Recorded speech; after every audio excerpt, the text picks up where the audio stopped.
പ്രിയപ്പെട്ട ഉദ്യോഗാർത്ഥികളെ, ഇന്നത്തെ ക്ലാസ് 10ാം തരം പ്രാഥമിക പരീക്ഷ 2022 4ാം ഘട്ടത്തെ ചോദ്യപേപ്പറാണ് ഡിസ്കസ് ചെയ്യുന്നത്.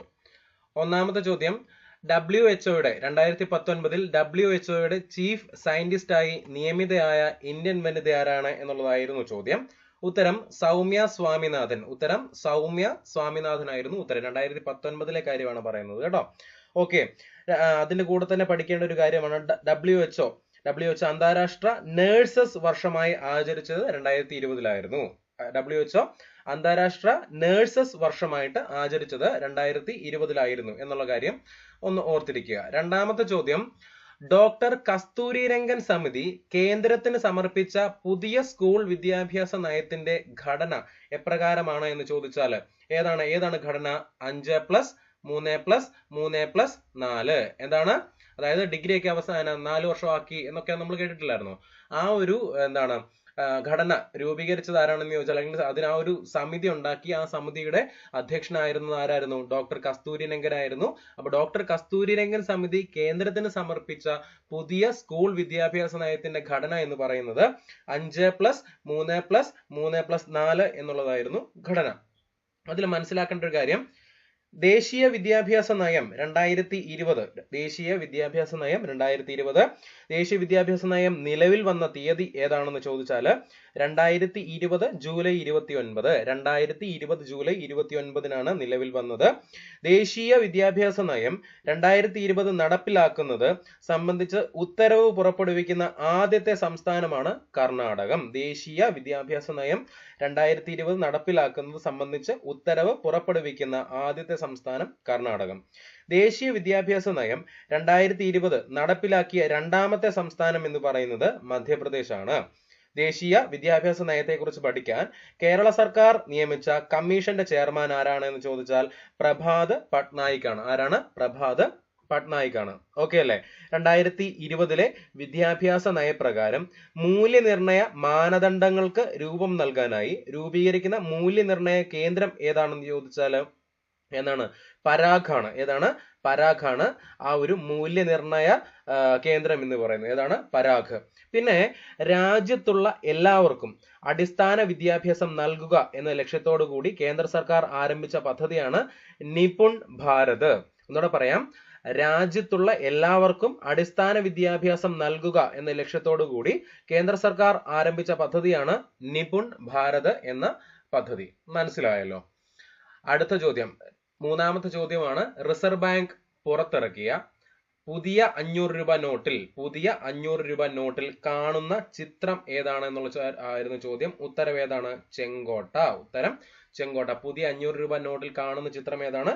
ചെങ്കോട്ടയാണ്. 500 രൂപ നോട്ടിന്റെ നിറം എന്ന് പറയുന്നത് സ്റ്റോൺ ഗ്രേ ആണ്. ഏതാണ് 500 രൂപ നോട്ടിന്റെ നിറം എന്ന് പറയുന്നത്? Stone grey. ഏതാണ്? സ്റ്റോൺ ഗ്രേ ആണ്. 500 രൂപ നോട്ടിന്റെ അളവ് എന്ന് പറയുന്നത് 66x150 mm ആണ്. 66x150 mm ആണ്. ഓക്കെ അല്ലേ? പിന്നെ രാജ്യസഭയുടെ 250ാം സെഷന്റെ സ്മരണാർത്ഥം റിസർവ് ബാങ്ക് 250 രൂപയുടെ വെള്ളി നാണയം പുറത്തിറക്കിയിരുന്നു. സ്വതന്ത്ര ഇന്ത്യയിലെ ആദ്യത്തെ സമ്പൂർണ്ണ വെള്ളി നാണയമായിരുന്നു അത്. എന്താണ് പ്രത്യേകത? രാജ്യസഭയുടെ 250ാം സെഷന്റെ സ്മരണാർത്ഥം റിസർവ് ബാങ്ക് 250 രൂപയുടെ വെള്ളി നാണയമാണ് പുറത്തിറക്കിയത്. ഓക്കെ അല്ലേ? UN-ന്റെ റിപ്പോർട്ട് പ്രകാരം 2021 ഡിജിറ്റൽ കറൻസി ഉപയോഗത്തിൽ ഇന്ത്യയുടെ സ്ഥാനം എന്ന് പറയുന്നത് 7 ആയിരുന്നു. 2021 സ്ഥാനമാണ് 7ാമത്തെ സ്ഥാനമായിരുന്നു ഇന്ത്യക്ക് ഉണ്ടായിരുന്നത് എന്നുള്ള കാര്യം ഒന്ന് ഓർത്തിരിക്കുക. ഓക്കെ അല്ലേ? പിന്നെ കേന്ദ്ര സർക്കാരിന്റെ നോട്ട് നിരോധനത്തെ അനുകൂലിച്ച് നിയമസഭയിൽ പ്രമേയം പാസാക്കിയ ആദ്യത്തെ ഇന്ത്യൻ സംസ്ഥാനമാണ് ഛത്തീസ്ഗഡ്. ഏതാണ്? കേന്ദ്ര സർക്കാരിന്റെ നോട്ട് നിരോധനത്തെ അനുകൂലിച്ച് നിയമസഭയിൽ പ്രമേയം പാസാക്കിയ ആദ്യത്തെ ഇന്ത്യൻ സംസ്ഥാനമാണ് ഏത്? ഛത്തീസ്ഗഡ്. ഏതാണ്? ഛത്തീസ്ഗഡ്. ക്ലിയർ അല്ലേ? നാലാമത്തെ ചോദ്യമാണ്, 2024 ഒളിമ്പിക്സിന്റെ വേദി എന്ന് പറയുന്നത് ഏതാണ്? പാരീസ് ആണ്. 2024 ഒളിമ്പിക്സിന്റെ വേദി എന്ന് പറയുന്നത് ഏതാണ്? പാരീസ് ആണ്. ഏതാണ്? പാരീസ്. 2022 ശീതകാല ഒളിമ്പിക്സിന്റെ വേദി എന്ന് പറയുന്നത് ഏതായിരുന്നു? ബെയ്ജിംഗ് ആയിരുന്നു. ചൈനയിലെ ബെയ്ജിംഗിലായിരുന്നു 2022 ശീതകാല ഒളിമ്പിക്സ് നടന്നത്. 2028 ഒളിമ്പിക്സിലെ വേദി എന്ന് പറയുന്നത് അമേരിക്കയിലെ ലോസ് ഏഞ്ചൽസ് ആണ്. ഏതാണ്? ലോസ് ഏഞ്ചൽസ് ആണ് 2028 ഒളിമ്പിക്സിന്റെ വേദി. Los Angeles 2028. 2032 ഒളിമ്പിക്സിന്റെ വേദി എന്ന് പറയുന്നത് ആസ്ട്രേലിയയിലെ ബ്രിസ്ബെയിനിലാണ്. 2032 ആസ്ട്രേലിയയിലെ ബ്രിസ്ബെയിനിലും 2028 എന്താണ് അമേരിക്കയിലെ എവിടെയാണ്? ലോസ് ഏഞ്ചൽസിലുമാണ് ഒളിമ്പിക്സ് നടക്കുന്നത്. ഓക്കെ അല്ലേ? വിദ്യാഭ്യാസം, സംസ്കാരം, വികസനം, സമാധാനം എന്നിവയിലൂടെ കായിക രംഗത്ത് കാര്യമായ നേട്ടങ്ങൾ കൈവരിച്ചവരെ ആദരിക്കുന്നതിനായി അന്താരാഷ്ട്ര ഒളിമ്പിക് കമ്മിറ്റി നൽകുന്ന ബഹുമതിയുടെ പേരാണ് Olympic laurel award. Olympic laurel award അല്ലെ? വിദ്യാഭ്യാസം, സംസ്കാരം, വികസനം, സമാധാനം എന്നിവയിലൂടെ കായിക രംഗത്ത് കാര്യമായ നേട്ടങ്ങൾ കൈവരിച്ചവരെ ആദരിക്കുന്നതിനായി അന്താരാഷ്ട്ര ഒളിമ്പിക് കമ്മിറ്റി നൽകുന്ന ബഹുമതിയുടെ പേര് ഏതാണെന്ന് ചോദിച്ചാൽ എഴുതിക്കൊള്ളുക. ഒളിമ്പിക് ലോറൽ അവാർഡ് എന്ന് പറയുന്നതാണ് പുരസ്കാരം. ഓക്കെ അല്ലേ? അടുത്ത ചോദ്യം, 5ാമത്തെ ചോദ്യമാണ്. മസ്തിഷ്ക മരണം സംഭവിച്ചവരുടെ അവയവം ദാനം ചെയ്യുന്നതിനുള്ള പദ്ധതി ഏതാണ് എന്ന് ചോദിച്ചാൽ നമുക്കറിയാം. മസ്തിഷ്ക മരണം സംഭവിച്ചവരുടെ അവയവം ദാനം ചെയ്യുന്ന പദ്ധതിയാണ് ഏത്? മൃതസഞ്ജീവനി. ഏതാണ്? മൃതസഞ്ജീവനി. ഓക്കെ അല്ലേ? അപ്പൊ നമുക്ക് എന്താ അവയവവുമായിട്ട് ബന്ധപ്പെട്ട ചോദ്യം പറഞ്ഞു തരാം. ലോക അവയവദാന ദിനം. ലോക അവയവദാന ദിനം എന്ന് പറയുന്നത് ആഗസ്റ്റ് 13. ലോക അവയവദാന ദിനം ആഗസ്റ്റ് 13 ആണ്. ലോക അവയവദാന ദിനം ഓഗസ്റ്റ് 13 അല്ലെ? യുനെസ്കോ. 6ാമത്തെ ചോദ്യമാണ്. യുനെസ്കോയുടെ നേതൃത്വത്തിൽ അന്തർദേശീയ മാതൃഭാഷാ ദിനമായി ആചരിക്കുന്നത് എന്നാണ്? യുനെസ്കോയുടെ നേതൃത്വത്തിൽ അന്തർദേശീയ മാതൃഭാഷാ ദിനമായി ആചരിക്കുന്നത് എന്നാണെന്ന് ചോദിച്ചാൽ ഉത്തരം ഫെബ്രുവരി 21. ഏതാണ്? ഫെബ്രുവരി 21 അന്തർദേശീയ മാതൃഭാഷാ ദിനം അല്ലെ? പിന്നെ അതിന്റെ കൂടെ പഠിക്കേണ്ടത് എന്താണ്? അന്താരാഷ്ട്ര ടൂറിസ്റ്റ് ഗൈഡ് ദിനമായി ആചരിക്കുന്നത് ഫെബ്രുവരി 21 തന്നെയാണ്. അന്താരാഷ്ട്ര ടൂറിസ്റ്റ് ഗൈഡ് ദിനമായിട്ട് ആചരിക്കപ്പെടുന്നതും എന്ന് തന്നെയാണ് ഫെബ്രുവരി 21 തന്നെയാണ്. ടൂറിസ്റ്റ് ഗൈഡ് ദിനവും അന്തർദേശീയ മാതൃഭാഷാ ദിനവും ഫെബ്രുവരി 21 തന്നെയാണ് എന്നുള്ള കാര്യം ഉറപ്പാക്കുക, മനസ്സിലാക്കുക. ഓക്കെ. 7ാമത്തെ ചോദ്യമാണ്. ഭരണതലത്തിലും ഉദ്യോഗ തലത്തിലും രാഷ്ട്രീയ തലത്തിലുമുള്ള അഴിമതി തടയുന്നതിനായി സംസ്ഥാന തലത്തിൽ രൂപം നൽകിയിട്ടുള്ളതാണ് ലോകായുക്ത.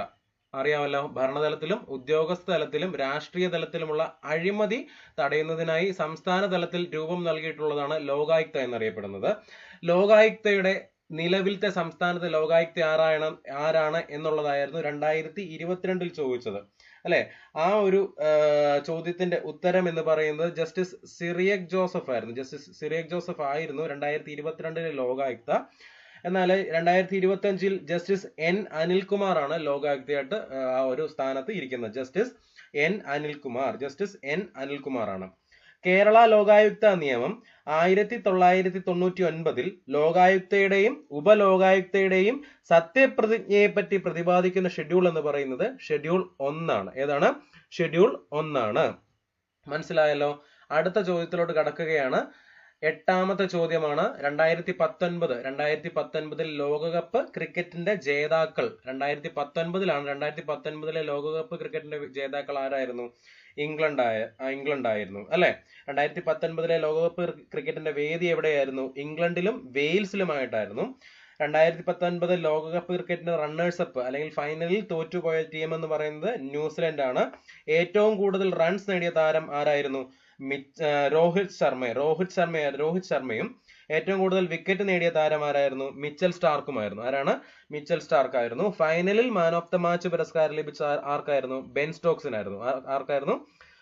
ബെൻ സ്റ്റോക്സിനായിരുന്നു. മാൻ ഓഫ് ദ സീരീസ് പുരസ്കാരം ലഭിച്ചത് ന്യൂസിലൻഡിന്റെ കെയ്ൻ വില്യംസണിനായിരുന്നു അല്ലെ? നമുക്കറിയാം 2023 പുരുഷ ലോകകപ്പ് ക്രിക്കറ്റിന്റെ വേദി എവിടെയായിരുന്നു? ഇന്ത്യയായിരുന്നു. ഫൈനലില് ആരാണ് ജയിച്ചത്? ഓസ്ട്രേലിയയാണ് ജയിച്ചത് എന്നുള്ള കാര്യം നമുക്ക് അറിയാമല്ലോ. ക്ലിയർ അല്ലേ? പിന്നെ 2022 വനിതാ ലോകകപ്പ് ക്രിക്കറ്റിന്റെ വേദി ന്യൂസിലൻഡ് ആയിരുന്നു. 2022 വനിതാ ലോകകപ്പ് ക്രിക്കറ്റിന്റെ വേദി എവിടെയായിരുന്നു? ന്യൂസിലൻഡ് ആയിരുന്നു. 2022 വനിതാ ലോകകപ്പ് ക്രിക്കറ്റിന്റെ ജേതാക്കൾ ആരായിരുന്നു? ഓസ്ട്രേലിയ. 2022 വനിതാ ലോകകപ്പ് ക്രിക്കറ്റിന്റെ ജേതാക്കൾ ആരായിരുന്നു? ഓസ്ട്രേലിയ ആയിരുന്നു എന്നുള്ള കാര്യം അറിയാം.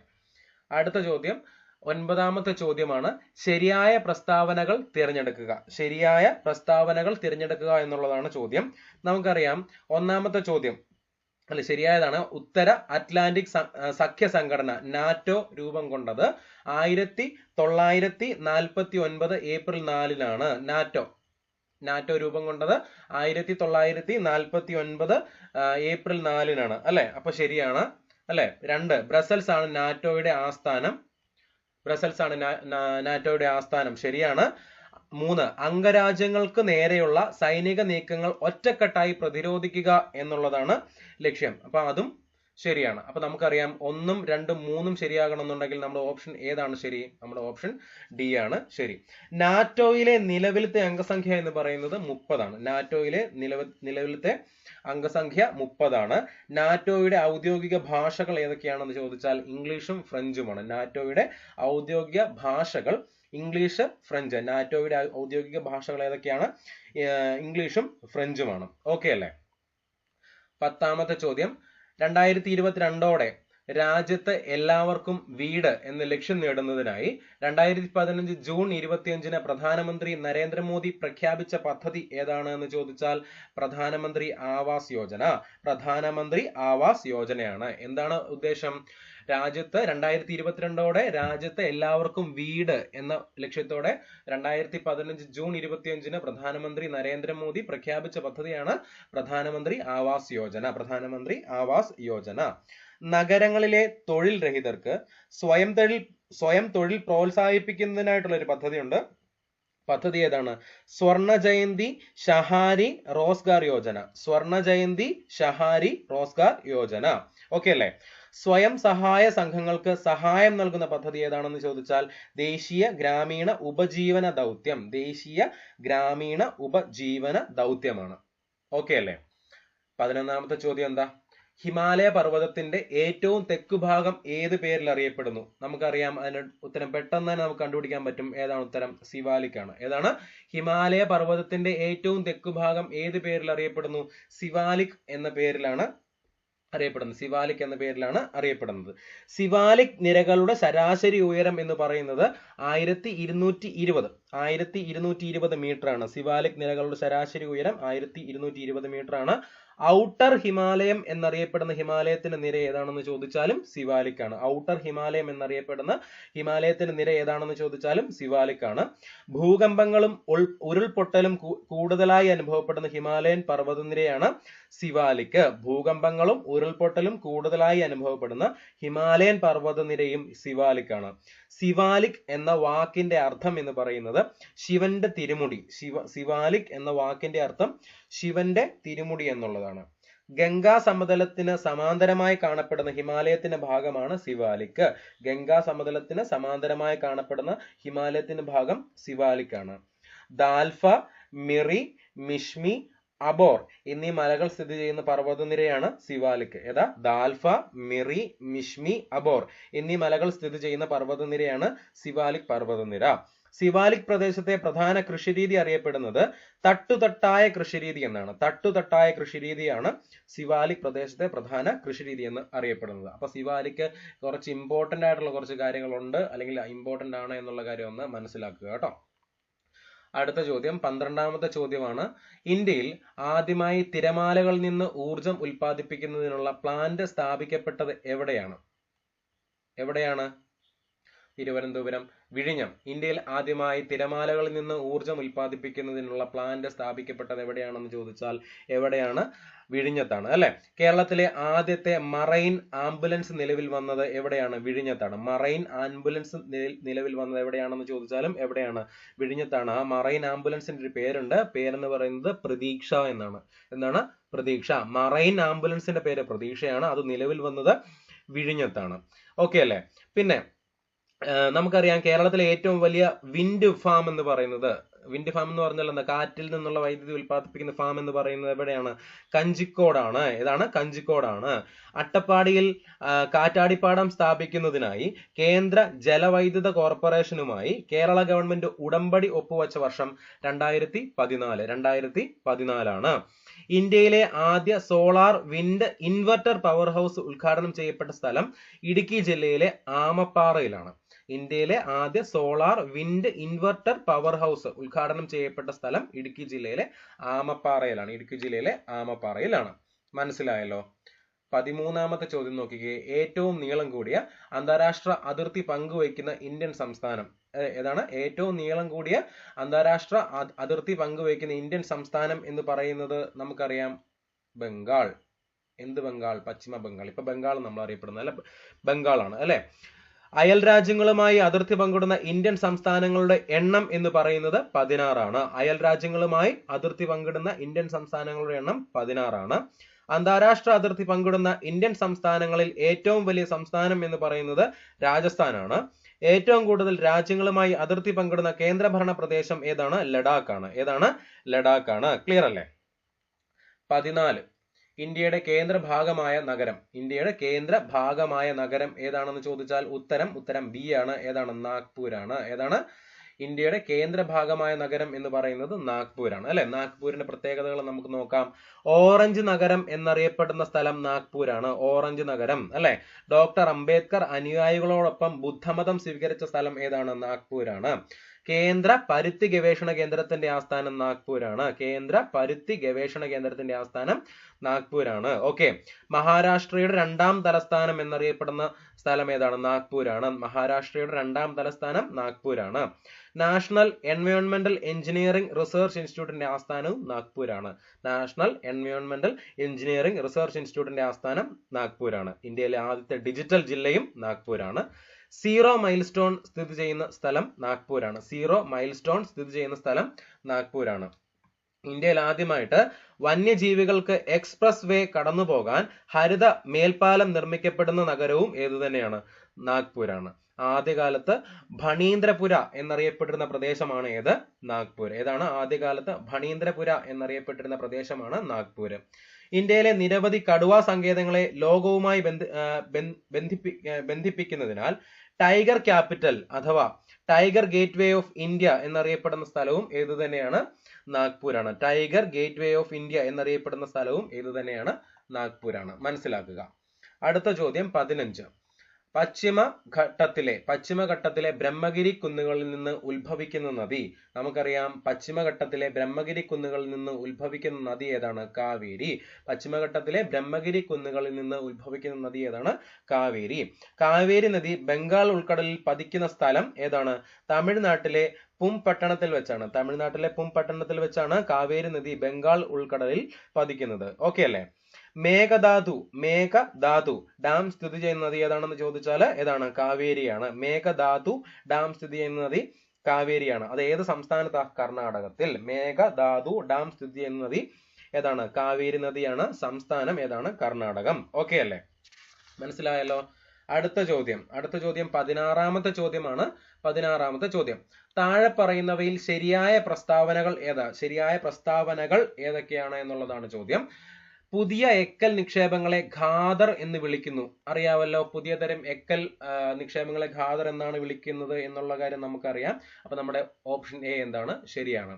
കറുത്ത മണ്ണിനെ റിഗർ എന്ന് വിളിക്കുന്നു. അതും ശരിയാണല്ലോ. കറുത്ത മണ്ണിനെ നമ്മൾ റിഗർ എന്നാണല്ലോ വിളിക്കുന്നത്. അപ്പൊ അതും ശരിയാണ്. കറുത്ത മണ്ണിന് ഈർപ്പം വഹിക്കുന്നതിനുള്ള കഴിവ് കുറവാണ്. അത് തെറ്റാണ്.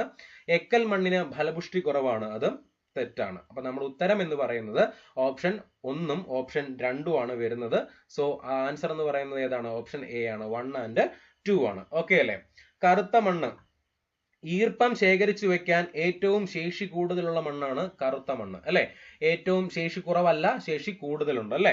ഈർപ്പം ശേഖരിച്ചു വെക്കാൻ ഏറ്റവും ശേഷി കൂടുതലുള്ള മണ്ണാണ് കറുത്ത മണ്ണ്. കറുത്ത മണ്ണിന് ഏറെക്കാലം ഈർപ്പം നിലനിർത്താനുള്ള ശേഷിയുള്ളതിന് കാരണം കുറഞ്ഞ തോതിലുള്ള ജല ആഗിരണ ശേഷിയും ജലനഷ്ടവുമാണ്. കുറഞ്ഞ തോതിലുള്ള ജല ആഗിരണ ശേഷിയും ജലനഷ്ടവുമാണ് കറുത്ത മണ്ണിന് ഏറെക്കാലം ഈർപ്പം നിലനിർത്താനുള്ള ശേഷിയുള്ളതിന് കാരണം. ഓക്കെ അല്ലെ? ചെർണോസം എന്ന പേരിൽ അറിയപ്പെടുന്ന മണ്ണാണ് കറുത്ത മണ്ണ്. ചെർണോസം എന്ന പേരിൽ അറിയപ്പെടുന്ന മണ്ണാണ് കറുത്ത മണ്ണ്. ഓക്കെ. നനയുമ്പോൾ കുതിർന്നു വീഴുകയും വരണ്ടതാകുമ്പോൾ ചുരുങ്ങിപ്പോവുകയും ചെയ്യുന്നത് കൊണ്ടാണ് വരൾച്ചാ കാലത്ത് മണ്ണിൽ വ്യാപകമായി ഉണ്ടാകുന്ന വിള്ളലുകൾ അറിയപ്പെടുന്നത്. എന്താണെന്ന് ചോദിച്ചാൽ സ്വയം ഉഴുതുമറിക്കൽ പ്രക്രിയ. എന്താണ് സ്വയം ഉഴുതുമറിക്കൽ പ്രക്രിയ? ഒന്നുകൂടെ പറയാം. നനയുമ്പോൾ കുതിർന്നു വീർക്കുകയും വരണ്ടതാകുമ്പോൾ ചുരുങ്ങിപ്പോവുകയും ചെയ്യുന്നത് കൊണ്ട് വരൾച്ചാ കാലത്ത് മണ്ണിൽ വ്യാപകമായി ഉണ്ടാകുന്ന വിള്ളലുകൾ അറിയപ്പെടുന്നത് എന്താണ്? സ്വയം ഉഴുതുമറിക്കൽ പ്രക്രിയ എന്നാണ്. എന്താണ് സ്വയം ഉഴുതുമറിക്കൽ പ്രക്രിയ? സ്വയം ഉഴുതുമറിക്കുന്ന മണ്ണ് എന്ന പേരിൽ അറിയപ്പെടുന്ന മണ്ണാണ് ഏത്? കറുത്ത മണ്ണ്. കറുത്ത മണ്ണ്, സ്വയം ഉഴുതുമറിക്കുന്ന മണ്ണ് കറുത്ത മണ്ണ്. Okay. Soil and land use survey of India സ്ഥാപിതമായ വർഷം 1958. Soil and land use survey of India സ്ഥാപിതമായ വർഷം 1958.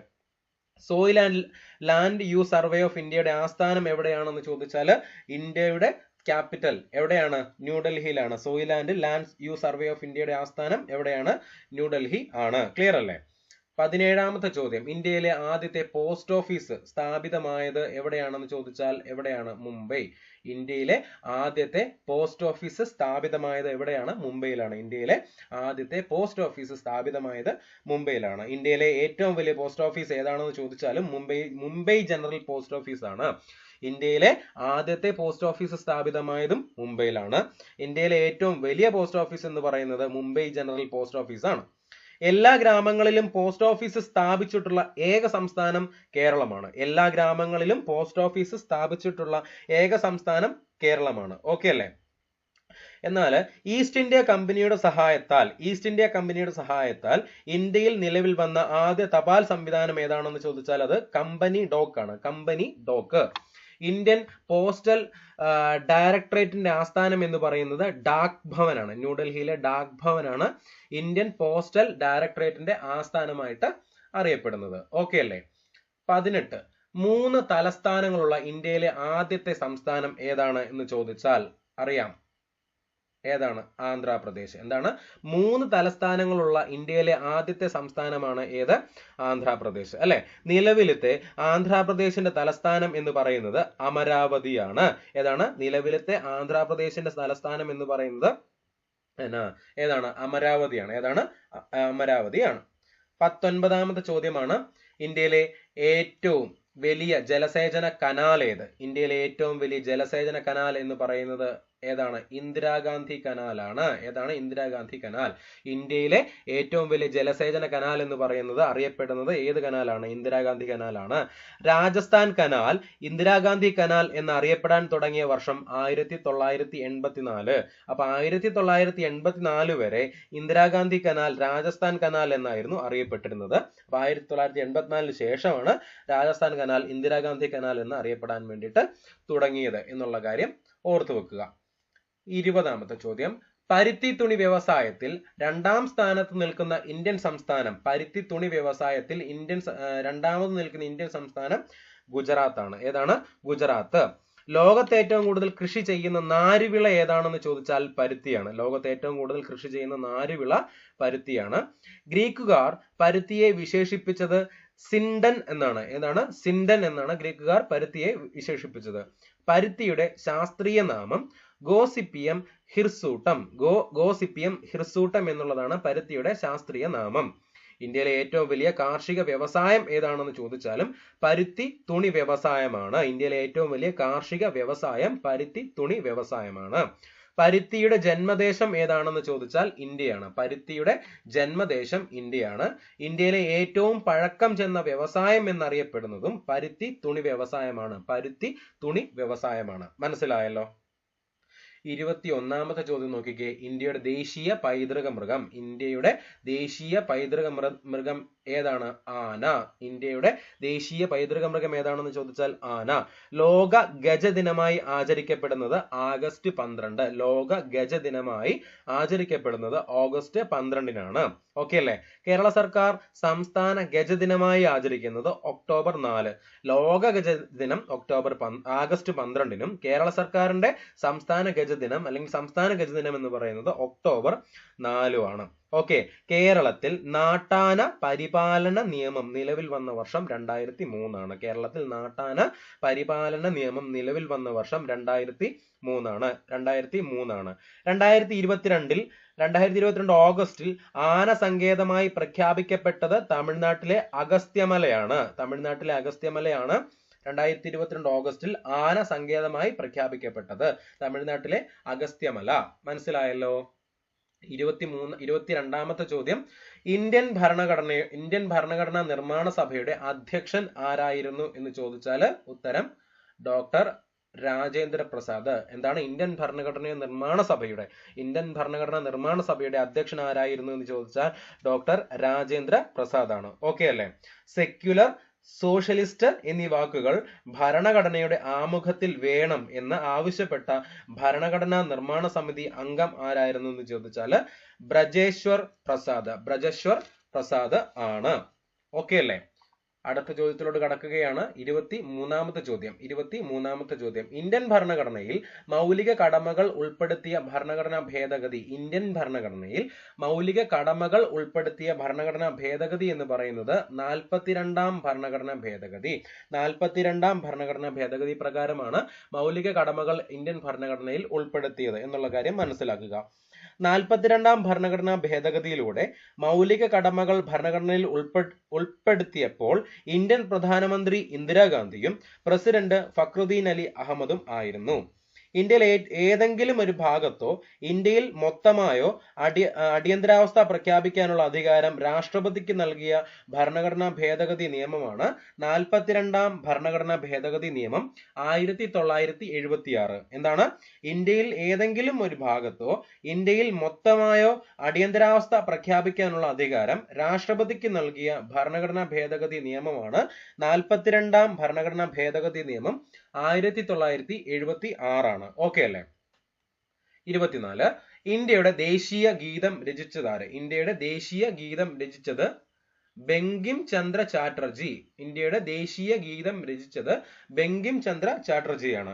ഇന്ത്യയുടെ ദേശീയ ഗാനം രചിച്ചത് ആരാണ് എന്ന് ചോദിച്ചാൽ രവീന്ദ്രനാഥ ടാഗോർ ആണ്. ബങ്കിം ചന്ദ്ര ചാറ്റർജി എഴുതിയ നോവലിനെ അടിസ്ഥാനമാക്കി ആനന്ദ് മഠ് എന്ന ചരിത്ര നാടക ചിത്രം സംവിധാനം ചെയ്ത വ്യക്തിയാണ് ഹേമന്ത് ഗുപ്ത. ഏതാണ്? ഹേമന്ത് ഗുപ്ത. 25ാമത്തെ ചോദ്യം നോക്കിക്കേ. വിവരാവകാശ നിയമം പ്രാബല്യത്തിൽ വന്ന വർഷം ഏതാണ്? വിവരാവകാശ നിയമം പ്രാബല്യത്തിൽ വന്ന വർഷം 2005 ആണ്. ഓക്കെ അല്ലേ? ഒരു അഡീഷണൽ പോയിന്റ് ആണ്. ഓൺലൈനായി വിവരാവകാശ അപേക്ഷ പൂരിപ്പിക്കാൻ സൗകര്യം നൽകിയ ആദ്യ ഇന്ത്യൻ സംസ്ഥാനമാണ് മഹാരാഷ്ട്ര. ഓൺലൈനായി വിവരാവകാശ അപേക്ഷ പൂരിപ്പിക്കാൻ സൗകര്യം നൽകിയ ആദ്യ ഇന്ത്യൻ സംസ്ഥാനമാണ് മഹാരാഷ്ട്ര. കേരള പഞ്ചായത്തി രാജ് നിയമത്തിൽ 1999 ഒരു ഭേദഗതിയിലൂടെ അറിയാനുള്ള അവകാശം എന്ന ഒരു അധ്യായം കൂട്ടിച്ചേർത്തു. കേരള പഞ്ചായത്തി രാജ് നിയമത്തിൽ 1999 ഒരു ഭേദഗതിയിലൂടെ അറിയാനുള്ള അവകാശം എന്ന ഒരു അധ്യായം കൂട്ടിച്ചേർത്തു. അതിന്റെ കാര്യം ഒന്ന് ഓർത്തിരിക്കുക. 26ാമത്തെ ചോദ്യമാണ്. ഇന്ത്യൻ ഭരണഘടനയിൽ ഏത് ഭാഗത്താണ് മൗലിക അവകാശങ്ങൾ ഉൾപ്പെടുത്തിയിരിക്കുന്നത്? ഏത് ഭാഗത്താണ്? ഓപ്ഷൻ ഡി, 3ാമത്തെ ഭാഗത്ത്. ഇന്ത്യൻ ഭരണഘടനയിൽ ഏത് ഭാഗത്താണ് മൗലിക അവകാശങ്ങൾ ഉൾപ്പെടുത്തിയിരിക്കുന്നത് എന്ന് ചോദിച്ചാൽ 3ാം ഭാഗത്ത്. സ്വാതന്ത്ര്യത്തിന്റെ വിളക്കുകൾ എന്നറിയപ്പെടുന്ന ഭരണഘടനാ ഭാഗമാണ് ഏത്? മൗലിക അവകാശങ്ങൾ. ഏതാണ്? സ്വാതന്ത്ര്യത്തിന്റെ വിളക്കുകൾ എന്നറിയപ്പെടുന്ന ഭരണഘടനാ ഭാഗമാണ് മൗലിക അവകാശങ്ങൾ. ഓക്കെ അല്ലേ? കാര്യനിർവഹണ വിഭാഗത്തിന്റെയും നിയമനിർമ്മാണ വിഭാഗത്തിന്റെയും പ്രവർത്തനങ്ങൾ മൗലിക അവകാശങ്ങളെ ലംഘിക്കുകയോ അന്യായമായ രീതിയിൽ നിയന്ത്രിക്കുകയോ ചെയ്താൽ ഇത്തരം പ്രവർത്തികളെ നിയമവിരുദ്ധമായി പ്രഖ്യാപിക്കാൻ അധികാരമുള്ള വിഭാഗമാണ് നീതിന്യായം എന്ന് അറിയപ്പെടുന്നത്. ഓക്കെ. 27ാമത്തെ ചോദ്യമാണ്. ഇന്ത്യയുടെ ദേശീയ പതാകയിൽ കാണപ്പെടുന്ന അശോക ചക്രത്തിൽ എത്ര ആരക്കാലുകളുണ്ട്? എത്ര ആരക്കാലുകളാണ്? നമുക്കറിയാം 24 ആരക്കാലുകളാണല്ലോ ഉള്ളത്. ഇന്ത്യയുടെ ദേശീയ പതാകയിൽ കാണപ്പെടുന്ന അശോക ചക്രത്തിൽ എത്ര ആരക്കാലുകളുണ്ട് എന്ന് ചോദിച്ചാൽ 24 ആരക്കാലുകളാണ് ഉള്ളത്. ഇന്ത്യ സ്വാതന്ത്ര്യം നേടിയതിന്റെ 75ാം വാർഷികത്തിന്റെ ഭാഗമായി കേന്ദ്ര സർക്കാർ സംഘടിപ്പിച്ച ഒരു വർഷം നീണ്ടു നിൽക്കുന്ന ആഘോഷമായിരുന്നു ഏത്? ആസാദി കാ അമൃത് മഹോത്സവ്. ഓക്കെ അല്ലേ? ഇന്ത്യക്ക് വേണ്ടി പതാക രൂപകൽപ്പന ചെയ്ത ആദ്യത്തെ വ്യക്തി ആരാണെന്ന് ചോദിച്ചാൽ സിസ്റ്റർ നിവേദിത. ഇന്ത്യക്ക് വേണ്ടി പതാക രൂപകൽപ്പന ചെയ്ത ആദ്യത്തെ വ്യക്തിയാണ് സിസ്റ്റർ നിവേദിത. 28. ദേശീയ മനുഷ്യാവകാശ കമ്മീഷന്റെ അധ്യക്ഷൻ 2022 ദേശീയ മനുഷ്യാവകാശ കമ്മീഷൻ അധ്യക്ഷൻ ജസ്റ്റിസ് അരുൺകുമാർ മിശ്രയായിരുന്നു. നിലവിലെ 2025 കണക്ക് പ്രകാരം ജസ്റ്റിസ് വി രാമസുബ്രഹ്മണ്യനാണ് ദേശീയ മനുഷ്യാവകാശ കമ്മീഷന്റെ അധ്യക്ഷനായിട്ട് ഉള്ളത്. ഓക്കെ അല്ലേ?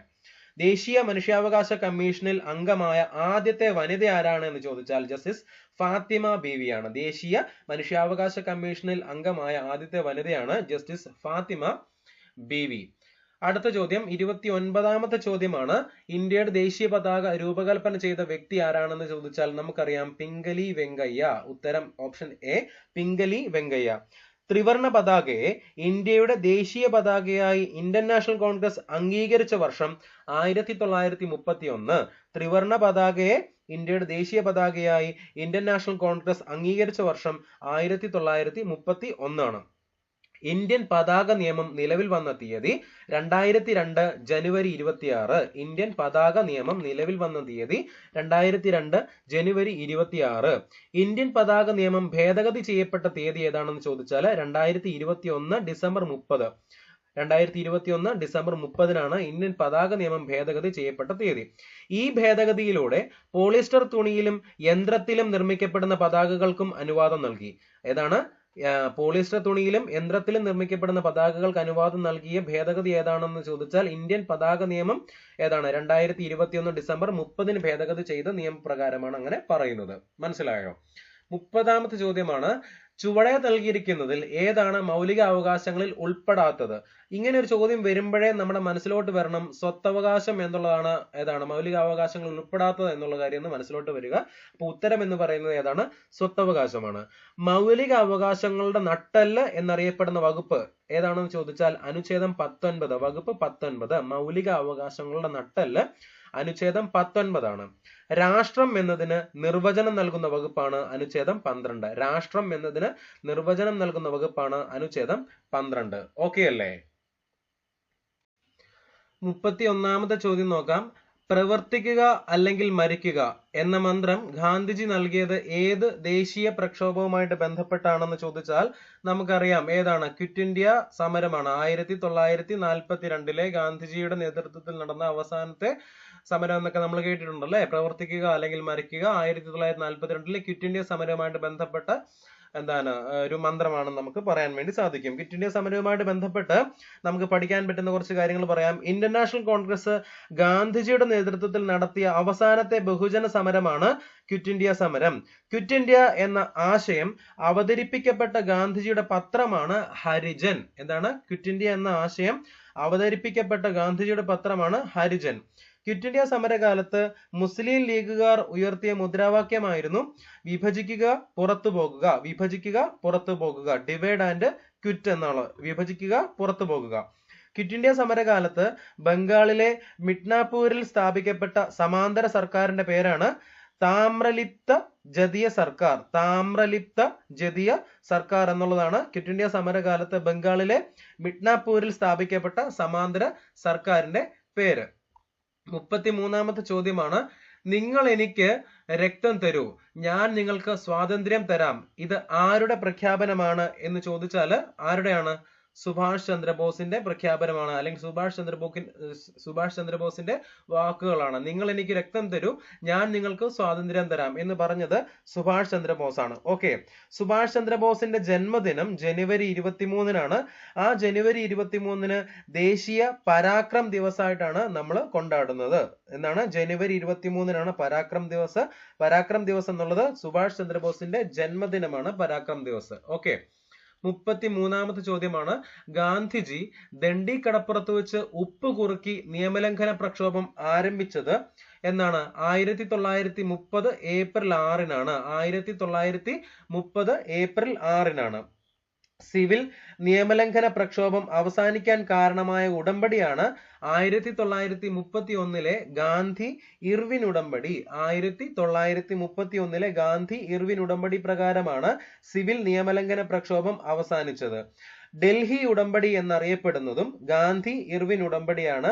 1931. ഉപ്പ് സത്യാഗ്രഹത്തിന്റെ തുടക്കത്തിൽ ഗാന്ധിജിയുടെ അകാരത്തെ പരിഹസിച്ചിട്ട് മെലിഞ്ഞ ശരീരവും ചിലന്തിവല പോലത്തെ വസ്ത്രവും എന്ന് പുച്ഛിച്ച അമേരിക്കൻ വാർത്താ മാസികയാണ് ടൈം മാസിക. എന്താണ്? ഗാന്ധിജിയുടെ ആ ഒരു രൂപത്തെ പരിഹസിച്ചിട്ട് അമേരിക്കയുടെ വാർത്താ മാസിക ടൈം മാസിക എന്ത് ചെയ്തു?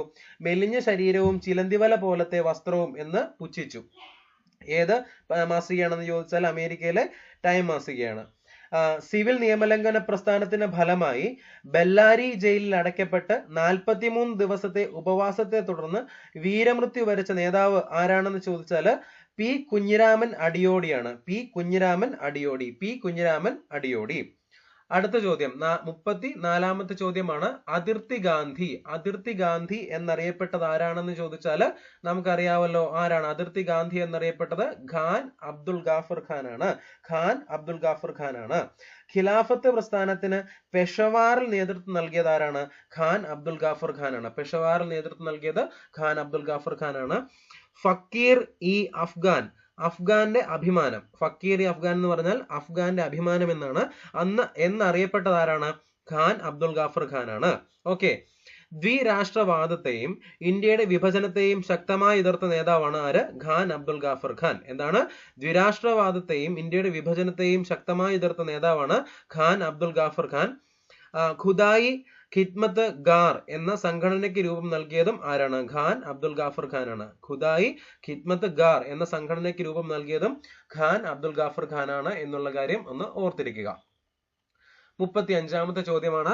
ക്വിറ്റ് ഇന്ത്യ സമര നായിക എന്ന് ഗാന്ധിജി വിശേഷിപ്പിച്ചത് ആരെയാണെന്ന് ചോദിച്ചാൽ ആരെയാണ്? അരുണ ആസിഫ് അലിയെയാണ് ക്വിറ്റ് ഇന്ത്യ സമര നായിക എന്ന് ഗാന്ധിജി വിശേഷിപ്പിച്ചത്. ഉത്തരവാദിത്തമില്ലാത്തതും ഭ്രാന്തവുമായ പ്രവൃത്തി എന്ന് ക്വിറ്റ് ഇന്ത്യ സമരത്തെ വിശേഷിപ്പിച്ചത് ആരാണെന്ന് ചോദിച്ചാൽ BR അംബേദ്കർ ആണ്. ഉത്തരവാദിത്തമല്ലാത്തതും ഭ്രാന്തവുമായ പ്രവൃത്തി എന്ന് ക്വിറ്റ് ഇന്ത്യ സമരത്തെ വിശേഷിപ്പിച്ചത് BR അംബേദ്കർ ആണ്.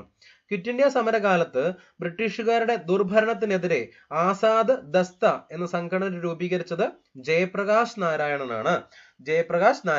ആസാദ് ദസ്ത എന്ന സംഘടന രൂപീകരിച്ചത് ജയപ്രകാശ് നാരായണനാണ്. ഏത് സമരകാലത്താണ് എന്ന് ചോദിച്ചാൽ ക്വിറ്റ് ഇന്ത്യ സമരകാലത്താണ്. ഓക്കെ. 36ാമത്തെ ചോദ്യം നോക്കിക്കേ. നാഗന്മാരുടെ റാണി എന്ന് ജവഹർലാൽ നെഹ്റു വിശേഷിപ്പിച്ചത് ആരെയാണ് എന്ന് ചോദിച്ചാൽ ആരെയാണ്? റാണി ഗൈഡിലുവിനെയാണ് നാഗന്മാരുടെ റാണി എന്ന് ജവഹർലാൽ നെഹ്റു വിശേഷിപ്പിച്ചത്. ഓക്കെ.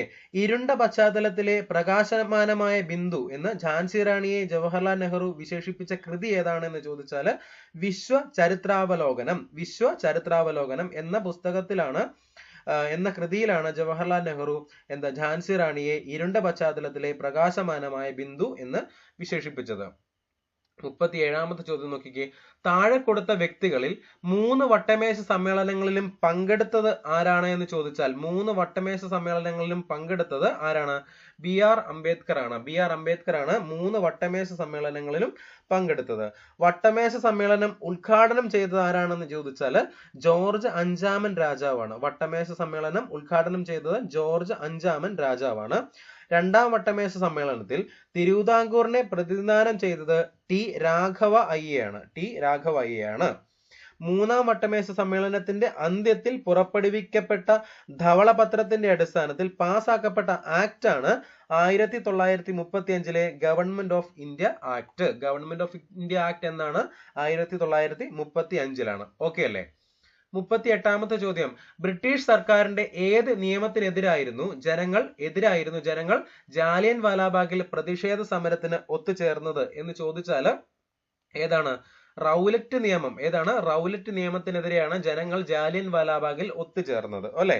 റൗലറ്റ് ആക്ടിന്റെ യഥാർത്ഥ പേര് എന്താണെന്ന് ചോദിച്ചാൽ anarchical and revolutionary crimes act എന്നുള്ളതാണ് Rowlatt act. Anarchical and revolutionary crimes act, അതാണ് റൗലറ്റ് ആക്ട്. റൗലറ്റ് ആക്ടിനെ പിന്തുണച്ച ഇന്ത്യക്കാരനാണ് സർ സി ശങ്കരൻ നായർ.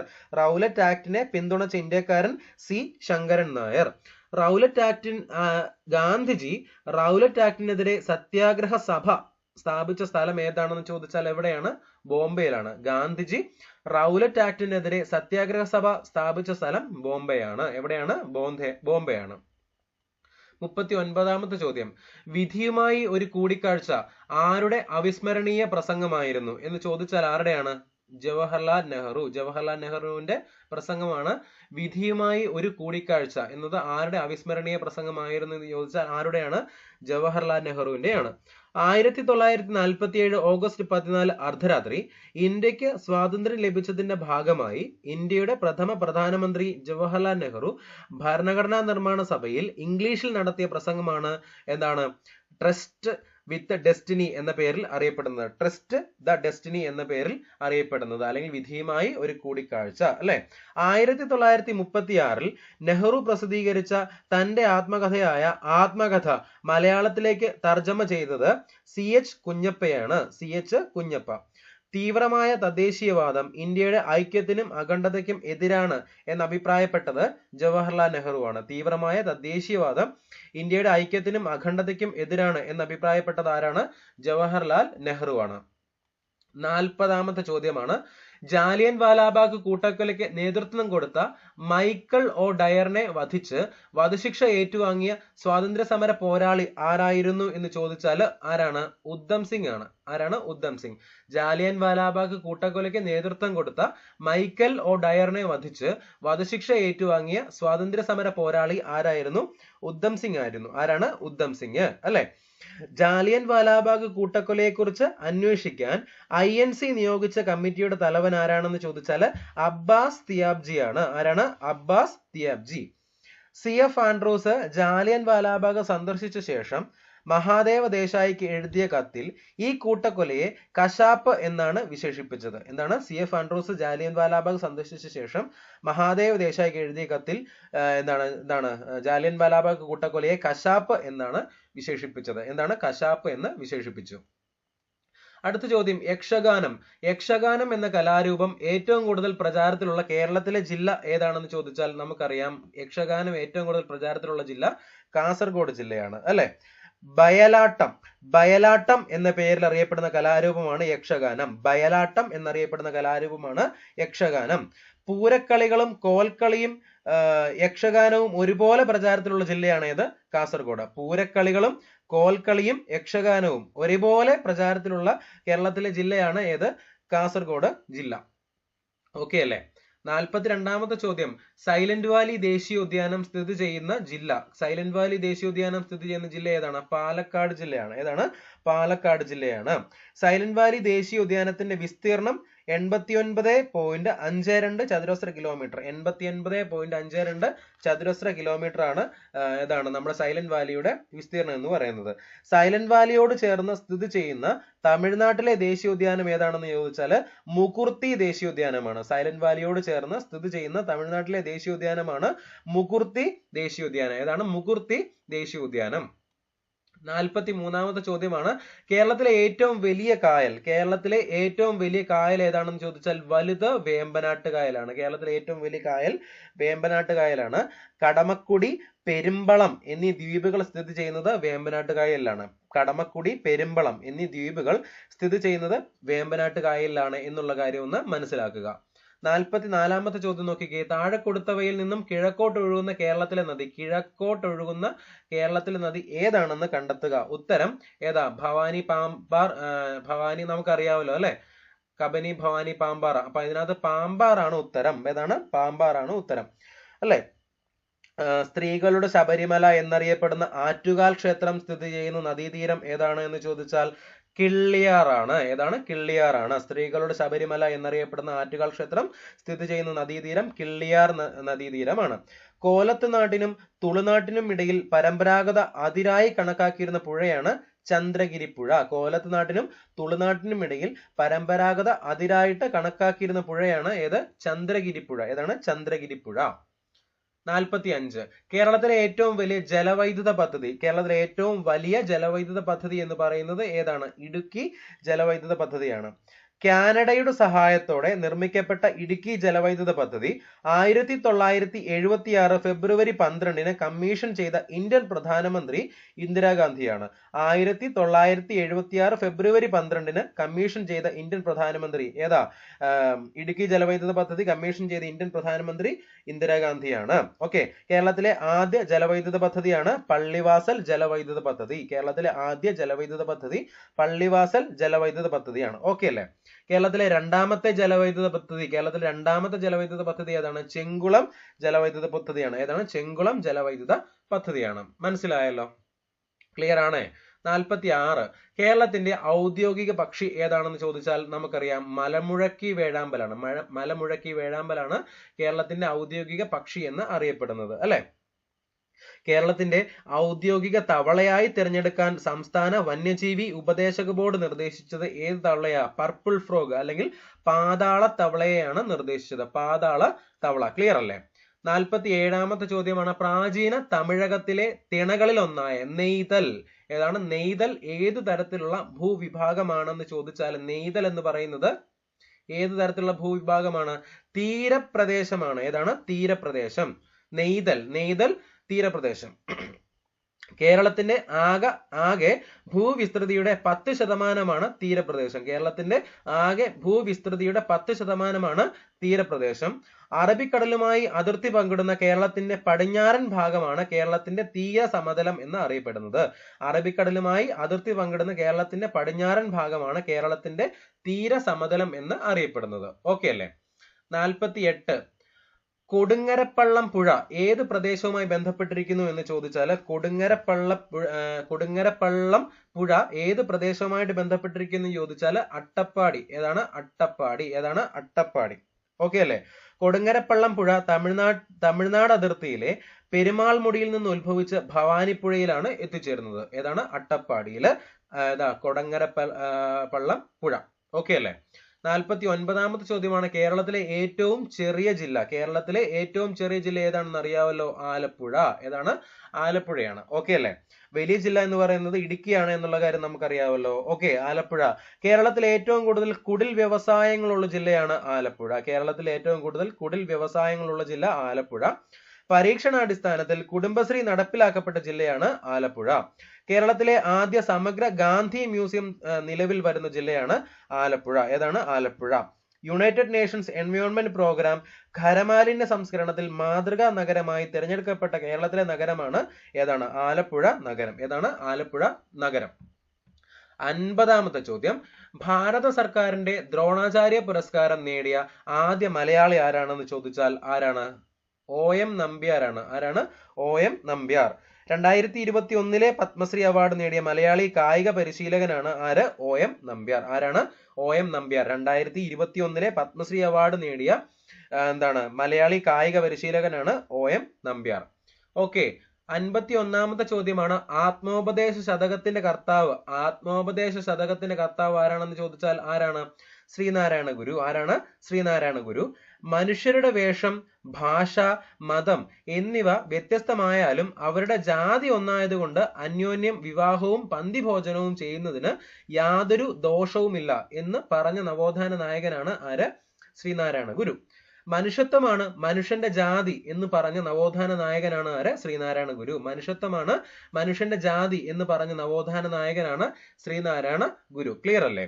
52 കന്യാകുമാരിയിലെ ശാസ്താംകോയിലിൽ ജനിച്ച കേരളത്തിന്റെ സാമൂഹിക പരിഷ്കർത്താവ് ആരായിരുന്നു? കന്യാകുമാരിയിലെ ശാസ്താംകോയിലിൽ ജനിച്ച കേരളത്തിന്റെ സാമൂഹിക പരിഷ്കർത്താവ് ആരായിരുന്നു ചോദിച്ചാൽ ആരാണ്?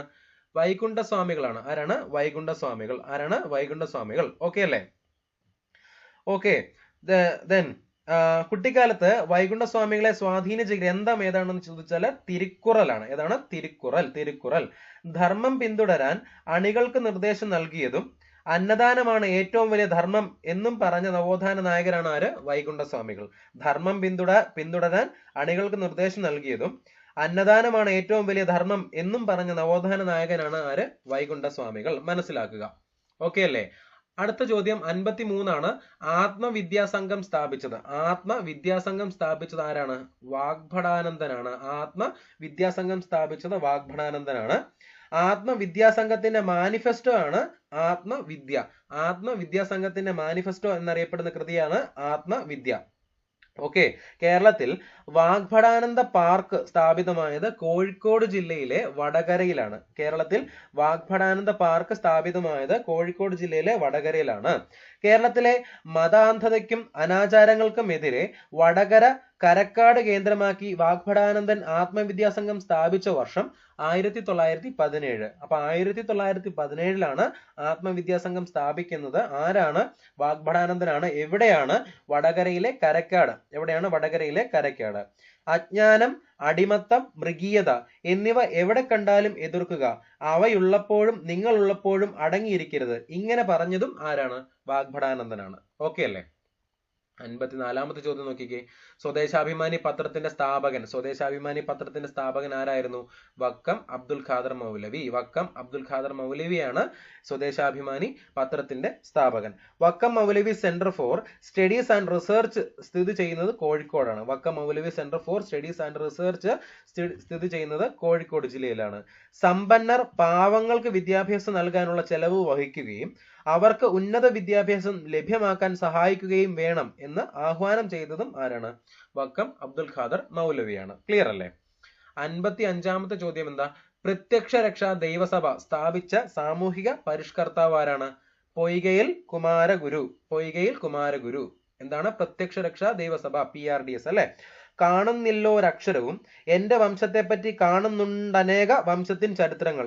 ഈ വരികൾ രചിച്ചതും പൊയ്കയിൽ കുമാരഗുരുദേവൻ. ഭക്ഷണം കിട്ടുന്നില്ല, വേലക്കൂലികൾ ഓർത്താൽ ഒട്ടും സഹിപ്പതില്ല എന്ന വരികൾ രചിച്ചതും പൊയ്കയിൽ കുമാരഗുരുദേവനാണ്. ഓക്കെ അല്ലേ? അദ്ദേഹം സ്ഥാപിച്ച സംഘടനയാണ് പ്രത്യക്ഷ രക്ഷാ ദൈവസഭ, അല്ലെങ്കിൽ PRDS ആണെന്ന് അറിയാമല്ലോ. പ്രത്യക്ഷ രക്ഷാ ദൈവസഭയെ കുറിച്ച് കുറച്ച് കാര്യങ്ങൾ പറയാം. പൊയ്കയിൽ യോഹന്നാൻ പ്രത്യക്ഷ രക്ഷാ ദൈവസഭ അല്ലെങ്കിൽ PRDS സ്ഥാപിച്ച വർഷം 1909 ആണ്. PRDSന്റെ ആസ്ഥാനം എന്ന് പറയുന്നത് പത്തനംതിട്ട ജില്ലയിലെ ഇരവിപേരൂരാണ്. PRDSന്റെ ആസ്ഥാനം പത്തനംതിട്ട ജില്ലയിലെ ഇരവിപേരൂരാണ്. PRDSന്റെ ആരാധനാ കേന്ദ്രങ്ങൾ അറിയപ്പെടുന്നത് മന്ദിരങ്ങൾ എന്നാണ്. PRDSന്റെ ആരാധനാ കേന്ദ്രങ്ങൾ അറിയപ്പെടുന്നത് മന്ദിരം എന്നാണ്. PRDSന്റെ മുഖപത്രം ആദിയാർ ദീപം എന്നാണ്. PRDSന്റെ മുഖപത്രം ആദിയാർ ദീപം. PRDSന്റെ തലവൻ എന്ന നിലയിൽ പൊയ്കയിൽ യോഹന്നാന് ലഭിച്ച ആത്മീയ അപരനാമമാണ് കുമാരഗുരുദേവൻ. PRDSന്റെ തലവൻ എന്ന നിലയിൽ പൊയ്കയിൽ യോഹന്നാന് ലഭിച്ച ആത്മീയ അപരനാമമാണ് കുമാരഗുരുദേവൻ എന്നുള്ള നാമം. ഓക്കെ അല്ലേ? 56ാമത്തെ ചോദ്യമാണ്. വൈക്കം സത്യാഗ്രഹവുമായി ബന്ധപ്പെട്ട് സവർണ ജാഥയ്ക്ക് നേതൃത്വം കൊടുത്ത സാമൂഹിക പരിഷ്കർത്താവ് ആരാണെന്ന് ചോദിച്ചാൽ ആരാണ്? മന്നത്ത് പത്മനാഭനാണ്. സാമൂഹിക പരിഷ്കർത്താവ്. എന്തിനാണ് നേതൃത്വം കൊടുത്തത്? സവർണ ജാഥയ്ക്ക് നേതൃത്വം കൊടുത്തു. സവർണ ജാഥ ഏത് സത്യാഗ്രഹവുമായിട്ട് ബന്ധപ്പെട്ടതാണ്? വൈക്കം സത്യാഗ്രഹം. അപ്പൊ സവർണ ജാഥയ്ക്ക് നേതൃത്വം കൊടുത്തത് മന്നത്ത് പത്മനാഭനാണ്. സവർണ ജാഥ നയിക്കാൻ മന്നത്ത് പത്മനാഭന് നിർദ്ദേശം നൽകിയ വ്യക്തി ആരാണെന്ന് ചോദിച്ചാൽ ഗാന്ധിജിയാണ്. സവർണ ജാഥ നയിക്കാൻ മന്നത്ത് പത്മനാഭൻ നിർദ്ദേശം നൽകിയ വ്യക്തി ഗാന്ധിജിയാണ്.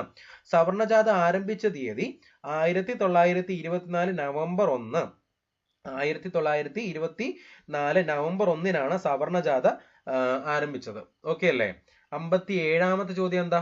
ഇന്ത്യൻ നാഷണൽ ആർമിയിൽ ചേർന്ന് പോരാടിയതിന് ബ്രിട്ടീഷ് സർക്കാർ തൂക്കിലേറ്റിയ മലയാളിയാണ് ആര്? 57 വക്കം അബ്ദുൽ ഖാദർ. എന്താണ്? ഇന്ത്യൻ നാഷണൽ ആർമിയിൽ ചേർന്ന് പോരാടിയതിന് ബ്രിട്ടീഷ് സർക്കാർ തൂക്കിലേറ്റിയ മലയാളിയാണ് ആര്? വക്കം അബ്ദുൽ ഖാദർ. വക്കം അബ്ദുൽ ഖാദറെ ബ്രിട്ടീഷുകാർ തൂക്കിലേറ്റിയ തീയതി 1943 സെപ്റ്റംബർ 10. 1943 സെപ്റ്റംബർ 10. കേരളത്തിന്റെ ഭഗത് സിംഗ് എന്നറിയപ്പെടുന്ന സ്വാതന്ത്ര്യ സമര സേനാനിയാണ് ആര്? വക്കം അബ്ദുൽ ഖാദർ. കേരളത്തിന്റെ ഭഗത് സിംഗ് എന്നറിയപ്പെടുന്ന സ്വാതന്ത്ര്യ സമര സേനാനിയാണ് വക്കം അബ്ദുൽ ഖാദർ. ഓക്കെ അല്ലേ? അദ്ദേഹത്തെ ബ്രിട്ടീഷ് സർക്കാർ തൂക്കിലേറ്റുകയാണ് ചെയ്തത്. 58 വില്ലുവണ്ടിയിൽ സഞ്ചരിച്ച് ചരിത്രം സൃഷ്ടിച്ച കേരളത്തിന്റെ സാമൂഹിക പരിഷ്കർത്താവ് ആരാണെന്ന് ചോദിച്ചാൽ അറിയാവല്ലോ. ആരാണ്? വില്ലുവണ്ടി യാത്ര നടത്തിയ സാമൂഹിക പരിഷ്കർത്താവ് ആരാണ്? അയ്യങ്കാളിയാണ്. ആരാണ്? അയ്യങ്കാളി അല്ലെ? 1898 ചാലിയത്തെരുവ് ലഹള, 1912 നെടുമങ്ങാട് ചന്തക്കലാപം എന്നിവയ്ക്ക് നേതൃത്വം നൽകിയ നവോത്ഥാന നായകൻ ആരാണ്? അയ്യങ്കാളിയാണ്. 1898 ചാലിയത്തെരുവ് ലഹള, 1912 നെടുമങ്ങാട് ചന്തക്കലാപം എന്നിവയ്ക്ക് നേതൃത്വം നൽകിയ നവോത്ഥാന നായകൻ അയ്യങ്കാളിയാണ്. അയ്യങ്കാളിയുടെ ശ്രമഫലമായി പിന്നാക്ക വിഭാഗത്തിൽപ്പെട്ട കുട്ടികൾക്ക് സർക്കാർ സ്കൂളുകളിൽ പഠിക്കാൻ സ്വാതന്ത്ര്യം നൽകിയ തിരുവിതാംകൂർ രാജാവാണ് ശ്രീമൂലം തിരുനാൾ. 1914 ശ്രീമൂലം തിരുനാൾ. അയ്യങ്കാളിയുടെ ശ്രമഫലമായി പിന്നാക്ക വിഭാഗത്തിൽപ്പെട്ട കുട്ടികൾക്ക് സർക്കാർ സ്കൂളുകളിൽ പഠിക്കാൻ സ്വാതന്ത്ര്യം നൽകിയ തിരുവിതാംകൂർ രാജാവ് ശ്രീമൂലം തിരുനാളാണ്. ആരാണ്? ശ്രീമൂലം തിരുനാളാണ്. 59ാമത്തെ ചോദ്യം നോക്കിക്കേ. അടുക്കളയിൽ നിന്ന് അരങ്ങത്തേക്ക് എന്ന നാടകം രചിച്ചത് ആരാണ്? അടുക്കളയിൽ നിന്ന് അരങ്ങത്തേക്ക് എന്ന നാടകം രചിച്ചത് ആരാണ്? VT ഭട്ടതിരിപ്പാടാണ്. ആരാണ്? VT ഭട്ടതിരിപ്പാട്. വിദ്യാർത്ഥി എന്ന പേരിൽ മാസിക ആരംഭിച്ച നവോത്ഥാന നായകനാണ് VT ഭട്ടതിരിപ്പാട്. വിദ്യാർത്ഥി എന്ന പേരിൽ മാസിക ആരംഭിച്ച നവോത്ഥാന നായകനാണ് ആര്? VT ഭട്ടതിരിപ്പാട്. ഓക്കെ അല്ലേ? 60 വേദാധികാര നിരൂപണം. വേദാധികാര നിരൂപണം എന്ന ഗ്രന്ഥം രചിച്ചത് ആരാണെന്ന് ചോദിച്ചാൽ ആരാണ്? ചട്ടമ്പി സ്വാമികളാണ്. ആരാണ്? ചട്ടമ്പി സ്വാമികളാണ്. വേദാധികാര നിരൂപണം എന്ന ഗ്രന്ഥം രചിച്ചത് ചട്ടമ്പി സ്വാമികളാണ്. സർവജ്ഞനായ ഋഷി, പരിപൂർണ കലാനിധി എന്നിങ്ങനെ ചട്ടമ്പി സ്വാമികളെ വിശേഷിപ്പിച്ച വ്യക്തിയാണ് ശ്രീനാരായണ ഗുരു. ആരാണ്? ശ്രീനാരായണ ഗുരു. 61ാമത്തെ ചോദ്യമാണ്, രക്തത്തിലെ പഞ്ചസാരയുടെ അളവിനെ നിയന്ത്രിക്കാൻ സഹായിക്കുന്ന ഹോർമോൺ ഏതാണ്? ഹോർമോൺ ഇൻസുലിൻ ആണ് അല്ലെ. രക്തത്തിലെ പഞ്ചസാരയുടെ അളവിനെ നിയന്ത്രിക്കാൻ സഹായിക്കുന്ന ഹോർമോൺ ഏതാണെന്ന് ചോദിച്ചാൽ ഏതാണ്? ഇൻസുലിൻ അല്ലെ. ഇൻസുലിനിൽ അടങ്ങിയിരിക്കുന്ന ലോഹം ഏതാണെന്ന് ചോദിച്ചാൽ സിങ്ക് ആണ്. ഇൻസുലിനിൽ അടങ്ങിയിരിക്കുന്ന ലോഹമാണ് സിങ്ക് അല്ലെ. ഇൻസുലിന്റെ ഉൽപാദനം കുറയുന്നത് മൂലം ശരീരത്തെ ബാധിക്കുന്ന രോഗമാണ് പ്രമേഹം അല്ലെങ്കിൽ ഡയബറ്റിസ് മെലിറ്റസ് എന്ന് പറയുന്നു. ഇൻസുലിന്റെ ഉൽപാദനം കുറയുന്നത് മൂലം ശരീരത്തെ ബാധിക്കുന്ന രോഗമാണ് ഡയബറ്റിസ് മെലിറ്റസ് അല്ലെങ്കിൽ പ്രമേഹം അല്ലെ. ഗ്ലൂക്കോസിനെ കരളിൽ വെച്ച് ഗ്ലൈക്കോജനും കൊഴുപ്പുമാക്കി മാറ്റുന്ന പ്രക്രിയയെ ത്വരിതപ്പെടുത്തുന്ന ഹോർമോണാണ് ഇൻസുലിൻ എന്ന ഹോർമോണാണ് ഇൻസുലിൻ അല്ലെ. ഇൻസുലിൻ കണ്ടുപിടിച്ച ശാസ്ത്രജ്ഞൻ ഫെഡറിക് ബാൻഡിങ്ങും ചാൾസ് ബെസ്റ്റുമാണ്. ഫെഡറിക് ബാൻഡിങ്ങും ചാൾസ് ബെസ്റ്റുമാണ് ഇൻസുലിൻ കണ്ടെത്തിയത്. ഐലറ്റ്സ് ഓഫ് ലാംഗർഹാൻഡിലെ ബീറ്റ കോശങ്ങൾ ഉൽപ്പാദിപ്പിക്കുന്ന ഹോർമോണാണ് ഇൻസുലിൻ. ഏതാണ്? ഇൻസുലിൻ. ഗ്ലൂക്കോസിന്റെ ആന്തര സമസ്ഥിതി നിയന്ത്രിക്കുന്ന ഹോർമോണാണ് ഇൻസുലിൻ. ഗ്ലൂക്കോസ് തന്മാത്രകളുടെ കോശത്തിനകത്തേക്കുള്ള പ്രവേശനം ത്വരിതപ്പെടുത്തുന്ന ഹോർമോണാണ് ഇൻസുലിൻ. ശരീരത്തിൽ അധികമുള്ള ഗ്ലൂക്കോസിനെ ഗ്ലൈക്കോജനാക്കി മാറ്റുന്ന ഹോർമോണാണ് ഇൻസുലിൻ. എന്താണ്? ശരീരത്തിൽ അധികമുള്ള ഗ്ലൂക്കോസിനെ ഗ്ലൈക്കോജനാക്കി മാറ്റുന്ന ഹോർമോണാണ് ഏത്? Insulin hormone. ഓക്കെ അല്ലേ?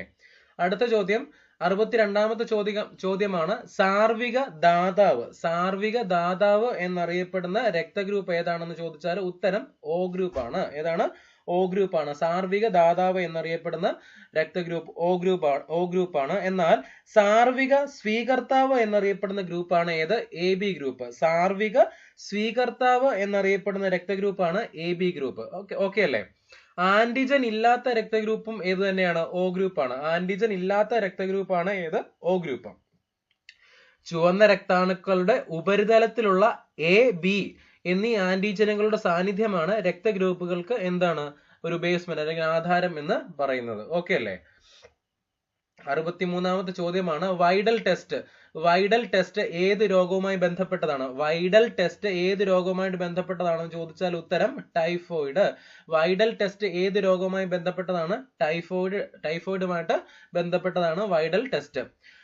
പാപ്പ് ടെസ്റ്റുമായി ബന്ധപ്പെട്ടിരിക്കുന്ന രോഗമാണ് ഗർഭാശയ ക്യാൻസർ. പാപ്പ് ടെസ്റ്റുമായി ബന്ധപ്പെട്ടിരിക്കുന്ന രോഗം ഗർഭാശയ ക്യാൻസർ ആണ്. TMT ടെസ്റ്റുമായി ബന്ധപ്പെട്ടിരിക്കുന്ന രോഗമാണ് ഹൃദ്രോഗങ്ങൾ. TMT ടെസ്റ്റുമായി ബന്ധപ്പെട്ടിരിക്കുന്ന രോഗം ഹൃദ്രോഗങ്ങളാണ്. ഓക്കെ അല്ലേ? 64ാമത്തെ ചോദ്യം, മനുഷ്യ ശരീരത്തിലെ വാരിയെല്ലിൽ എത്ര അസ്ഥികളുണ്ട്? മനുഷ്യ ശരീരത്തിലെ വാരിയെല്ലുകളുടെ അസ്ഥികളുടെ എണ്ണം എന്ന് പറയുന്നത് എത്രയാണ്? 24 ആണ്. ഓക്കെ അല്ലേ? മനുഷ്യ ശരീരത്തിലെ ആകെ അസ്ഥികളുടെ എണ്ണം എത്രയാണെന്ന് ചോദിച്ചാൽ 206 ആണ്. നവജാത ശിശുക്കളിലെ ആകെ അസ്ഥികളുടെ എണ്ണം എന്ന് പറയുന്നത് എത്രയാണ്? 300 ആണ്. എത്രയാണ്? 300 ആണ്. ഓക്കെ. മനുഷ്യ ശരീരത്തിന്റെ ചട്ടക്കൂടായി പ്രവർത്തിക്കുന്ന അസ്ഥി വ്യവസ്ഥയായ അക്ഷയസ്ഥികൂടത്തിലെ അസ്ഥികളുടെ എണ്ണം എന്ന് പറയുന്നത് 80 ആണ്. അക്ഷയാസ്ഥികൂടത്തിലെ അസ്ഥികളുടെ എണ്ണം 80. മനുഷ്യ ശരീരത്തിലെ അക്ഷീയ അസ്ഥികൾ എത്രണ്ണമാണ്? അസ്ഥികൾ ഏതൊക്കെയാണ്? തലയോട്ടി, നട്ടെല്ല്, മാറല്ല്, വാരിയല്ല്. ഓക്കെ.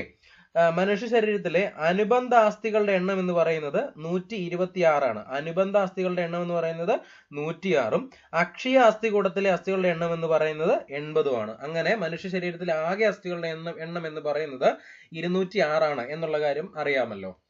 65. ശരീരത്തിലെ കാൽസ്യം ആഗിരണത്തെ ഉത്തേജിപ്പിക്കുന്ന ജീവകമാണ് ജീവകം D. ശരീരത്തിലെ കാൽസ്യം ആഗിരണത്തെ ഉത്തേജിപ്പിക്കുന്ന ജീവകമാണ് ജീവകം D. ശരീരത്തിലെ ഫോസ്ഫറസിന്റെ ആഗിരണത്തെ ഉത്തേജിപ്പിക്കുന്ന ജീവകമാണ് ജീവകം D. ശരീരത്തിലെ ഫോസ്ഫറസിന്റെ ആഗിരണത്തെ ഉത്തേജിപ്പിക്കുന്ന ജീവകമാണ് ജീവകം D ആണ്. ജീവകം D ആയി മാറുന്ന കൊഴുപ്പ് ഏതാണെന്ന് ചോദിച്ചാൽ എർഗോസ്റ്റിറോൾ ആണ്. ജീവകം ഡി ആയി മാറുന്ന കൊഴുപ്പാണ് എർഗോസ്റ്റിറോൾ എന്ന കൊഴുപ്പ്. ഓക്കെ അല്ലേ?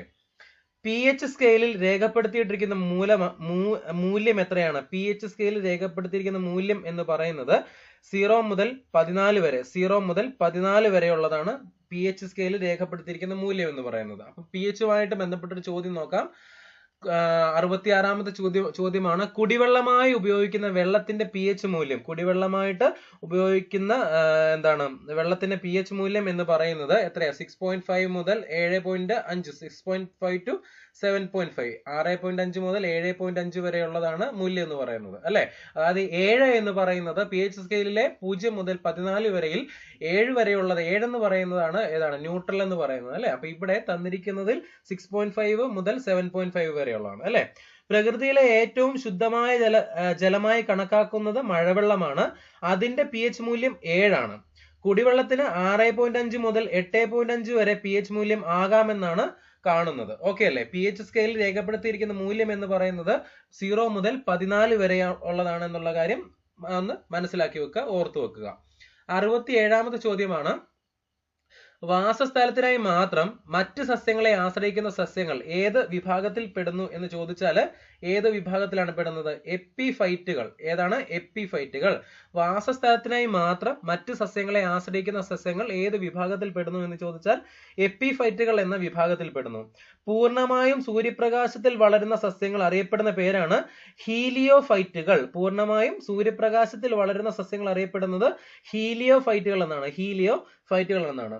ആസിഡ് അടങ്ങിയ മണ്ണിൽ വളരുന്ന സസ്യങ്ങൾ അറിയപ്പെടുന്നത് ഓക്സിലോഫൈറ്റുകൾ എന്നാണ്. ഓക്സിലോഫൈറ്റുകൾ. ആസിഡ് അടങ്ങിയ മണ്ണിൽ വളരുന്ന സസ്യങ്ങൾ അറിയപ്പെടുന്നത് ഓക്സിലോഫൈറ്റുകൾ എന്നാണ് അറിയപ്പെടുന്നത്. മനസ്സിലായല്ലോ? ക്ലിയർ ആണല്ലോ?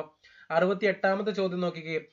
ഭൂകാണ്ഡത്തിന് ഉദാഹരണം ഏതാണെന്ന് ചോദിച്ചാല് ഉരുളക്കിഴങ്ങാണ്. ഭൂകാണ്ഡത്തിന് ഉദാഹരണം ഏതാണെന്ന് ചോദിച്ചാല് ഉരുളക്കിഴങ്ങാണ്. ഭൂകാണ്ഡങ്ങൾക്ക് ഉദാഹരണങ്ങൾ ഏതൊക്കെയാണെന്ന് ചോദിച്ചാല് ഏതൊക്കെയാ? ഇഞ്ചി, ചേന, ചേമ്പ്, ഉരുളക്കിഴങ്ങ്, മഞ്ഞൾ, ഉള്ളി എന്നിവ ഭൂകാണ്ഡത്തിന് ഉദാഹരണങ്ങളാണ്. സസ്യങ്ങളിൽ വാർഷിക വലയങ്ങൾ കാണപ്പെടുന്നത് ഭൂകാണ്ഡങ്ങളിലാണ്. സസ്യങ്ങളിൽ വാർഷിക വലയങ്ങൾ കാണപ്പെടുന്നത് കാണ്ഡങ്ങളിലാണ്. ഉള്ളിയുടെ ഭക്ഷ്യയോഗ്യമായ ഭാഗം ഏതാണെന്ന് ചോദിച്ചാലും കാണ്ഡമാണ്. ഉള്ളിയുടെ ഭക്ഷ്യയോഗ്യമായ ഭാഗവും ഏതാണ്? കാണ്ഡമാണ്. ഓക്കെ അല്ലേ? 69.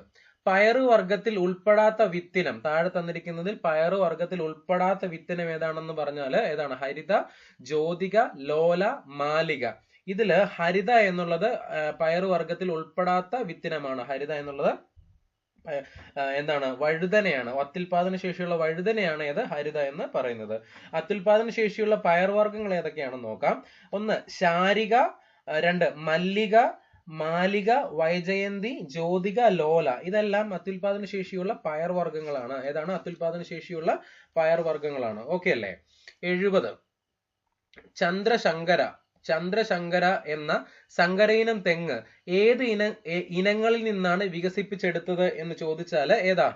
ഓപ്ഷൻ ബി ചാവക്കാട് ഓറഞ്ച്, പിന്നെ വെസ്റ്റ് കോസ്റ്റ് ടോൾ. ഇത് രണ്ടും കൂടെ കൂട്ടിച്ചേർത്തിട്ടാണ് അല്ലെങ്കിൽ ഇവയിൽ നിന്നാണ് ചന്ദ്രശങ്കര എന്ന സങ്കരയിനം തെങ്ങ് വികസിപ്പിച്ചെടുത്തത് അല്ലെ.